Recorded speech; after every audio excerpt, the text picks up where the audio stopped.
مساء الفل، مساء الهنا، مساء السعادة، مساء الحب، مساء الرضا، مساء كل حاجة جميلة وطعمة ولذيذة عليكي يا ألذ حاجة في الدنيا. معانا النهاردة المشكلة دي الحقيقة إنها بعتت لي على الإيميل الخاص بيا. لكن أنا ما لحقتش أقراها قوي. هم ادوني فكرة قبل ما نبدأ الحلقة عنها، فاحنا هنجاوب على البنوتة اللي بعتت لنا المشكلة سوا مع بعض. يعني بعد ما نخلص القراية أنا هجاوب، وانتوا كمان على وسائل التواصل الاجتماعي أو السوشيال ميديا أو فيسبوك انتوا كمان جاوبوها معايا. الحقيقة ان انا معرفتش اقرا المشكلة بتاعتها لانه ده اختصار المشكلة كانت طويلة وكبيرة جدا، فعشان كده طلبت من فريق الاعداد ان هو يساعدني في ان احنا نختصر المشكلة على الورقة دي.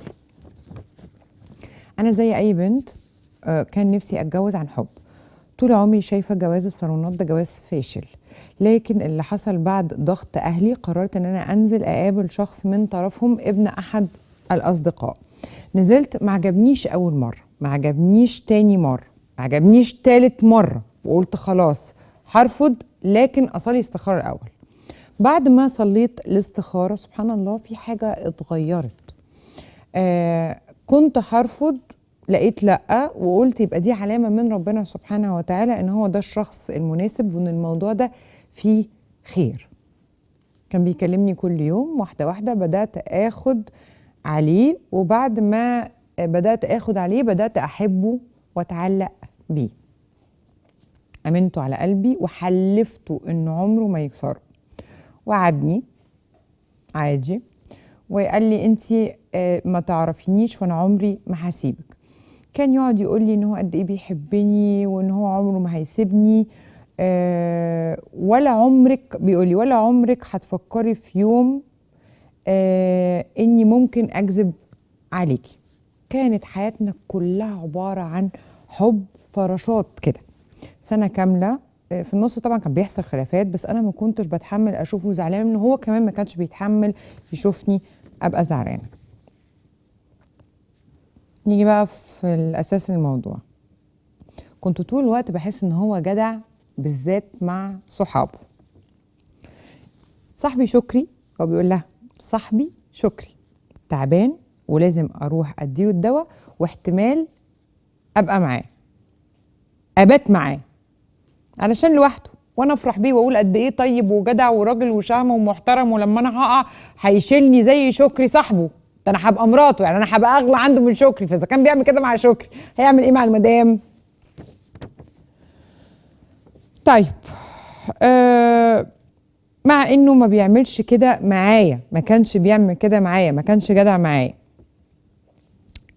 كنت اقول له انا متضايقه، انا عايزاك تجيلي. يقول لي انا مع خالد عشان خالد محتاجني، وانتي طيبه وهتقدري ان احنا في غربه وان انا هروح اقف جنب خالد. عامه مره واحنا مروحين من فرح حد من صحابنا، كنت قلت له ان احنا نخرج بكره عشان عامله له سربرايز او عامله له مفاجاه لعيد ميلاده. قفش عليا، اتخانقنا، قال لي ايه الزهق ده، هو انا المفروض ان انا اقابلك كل يوم؟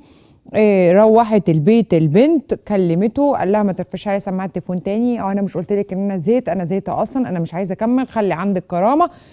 القصه خلصت لحد هنا، وانا قرفت وقفل السكه في وشي. نهارت الدنيا ضلمت بعد شهرين من انتهاء هذه الخطوبه الشنعاء. في بنت كلمتها قالت لها انا فلانه الفلانيه، مش انتي كنتي مخطوبه لفلان الفلاني؟ قالت لها اه. قالت لها طب يا حبيبه قلب مامي، انا كنت شكري اللي بيبات عنده في البيت وبيقعد جنبه عشان يديه الدواء، وانا كنت خالد اللي بيقف جنبه ومش قادر يسيبني علشان خاطر يجيلك. ولما كان رايح يشتري شقه مع خالد كنت انا.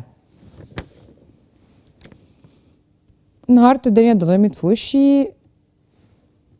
شكري وخالد طلعوا واحده تانية. انا مقهوره، انا حقيقي مقهوره ومش عارفه اعمل ايه. يا رضوى لو كنتي مكاني كنتي هتعملي ايه؟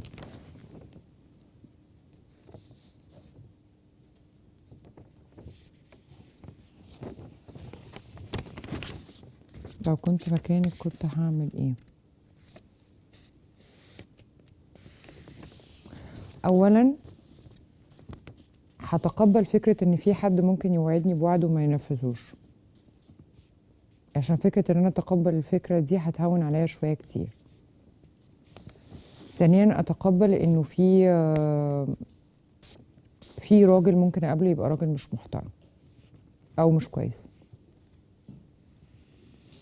عادي، في ناس خاينه كتير عايشه حوالينا، يعني احنا مش عالم من الملائكه.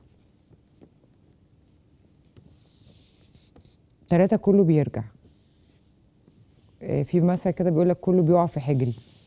هيقع في حجرك، بس عشان يقع في حجرك لازم تنسيه او تبيني على الاقل في الاول ان انتي بتتناسيه.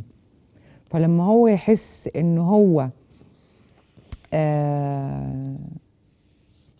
محدش معبره، وان انتي مش معبراه ومش مدياله اي اهميه، ده يعمل له اكلان في دماغه. فالاكلان اللي بيحصل في دماغ الراجل يخليه يرجع يتقدم تاني الى الامام ويرجع لك. ولما يرجع لك حضرتك مش هتجيبي له سيره ان حضرتك عرفتي ان شكري وخالد طلعوا واحده تانيه. حضرتك هتفهميه ان حضرتك مدياله الامان الكامل وهتديله فرصه تانيه. في خلال الفرصه التانيه دي تجننيه، تخلي دماغه شايطه تضرب في الحيط. يوم حلو ويوم مر، يوم حلو ويوم مر، مقابلات قليله جدا، مكالمات تليفون، يوم مكالمه طويله و5 6 ايام بعديها مكالمات كانها اساسا ما حصلتش. شكلك لازم يتغير، طريقه كلامك لازم تتغير، لازم تبتدي وانت بتتكلمي معاه تغلطي في الكلام، تغلطي في اسمه. ما لا يقل عن شهر تمشي معاه بالمعامله دي، وما تقوليش اصل هو مش هيرجع. لا، هو هيرجع لما هو يحس ان هو مش موجود في حياتك ومش موجود في قلبك ومش موجود في دماغك. هيبتدي يفكر ازاي بعد كل اللي انا عملته فيها ده هي مش فاكراه. والحته دي التويست ده هو اللي بيخلي الرجاله ترجع، ان هو عايز يثبت لنفسه ان هو اسد الاسود، اسد الغابه، راجل الرجال. لا، هي عرفت تنساني، لا انا هفكرها تاني بنفسي. فده اللي بيخلي الرجاله ترجع. احنا مشكلتنا بقى ان هم لما بيرجعوا احنا بنتعامل معاهم غلط وبنديهم الامان كأن مفيش اي حاجه حصلت. لا يا حبيبتي، اللي بيتلسع من الشوربه بينفخ في ايه؟ في الزبادي. فانت مش هتامني له تاني، بس انت هتبيني له ان انت مامنه له لحد ما يجي كده ايه على حجرك زي ما بيقولوا. وبعدين مش هجيب سيرة شكري وخالد والبنت دي خالص خالص، ولا انها كلمتك ولا اي حاجه. حصل انها كلمته وبلغته انها كلمتك، هتقولي ان انا ما صدقتهاش. انا لقيت انها اكيد صديقه وست مش كويسه وبنت مش كويسه واستغلت الظروف اسوأ استغلال، وانا مصدقاك يا حبيب قلبي يا فلذة كبدي يا جميل يا قمر يا حليوه. انت ما جابتلوش سيره، احنا مش هنجيب سيره خالص. وبعدين بقى تبتدي بقى ايه وانت بقى قاعده معاه تبصي في ضوافرك كده وتقولي له بص انا فكرت كويس وحاسه ان انا مش قادره اكمل معاك، انت تستاهل بجد واحده احسن مني بكتير. اصل انا حاسه ان انا مش هساعدك، انا حاسه ان انا مش البنت اللي هتسعدك في يوم من الايام، وقدر الله ما شاء فعل، وانت انسان كويس، ده انت احسن مني، وان شاء الله باذن الله ربنا هيديك واحده احسن مني يا عظيم يا فخيم يا جميل يا رائع يا اللي ما فيش منك سته. بس انا والله بس انا حسيت ان انا يعني مش قد المسؤوليه. عندي كولد فيت، جالي كولد فيت.